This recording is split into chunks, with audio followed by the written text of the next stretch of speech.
Әлқисаның әшесі әліппеден, дегеннен ғибрат алып келем. Ұлттар үшін 100 томдық жыр сездігі ұлы сөзден басталар, халық деген. Шөңге дөлең, шөп дөлең, темір дөлең, дей алмаймын бауырым өмірдемен.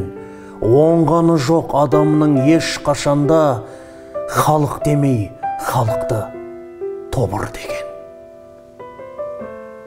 Тағдыр керек халыққа шұғылалы, тіл қатады ол биікке шығып алып.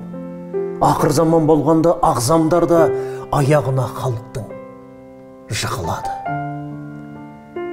Халық барда қарағым қауіп бар ма? Сол халықтан туады алыптар да. Тәңір деген, құдірет, Құдай деген, Алла деген сөз бекен халық барда. Ұстап тұрып айтайын, міне күлше, кейбіреулер осы елдің түлегінше көлгірсейді. Ол сөзбен ойнағандар ойыншы емес, ойыншық біле білсе. Бір-бірімен достасқан, құдаласқан, халық десе жер түгіл бұғадаспан. Атпайды да, аспайды ол ұмытады.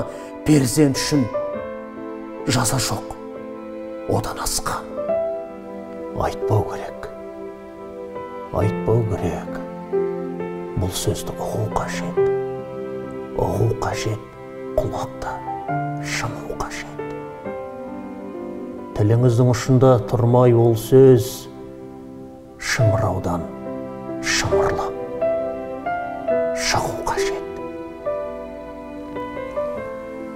Мен бұл сөзді ұсақтап майдаламан. Ел жұртымсыз, белгісіз қайда қалам. Ақын болып бірдеңе жазарымда,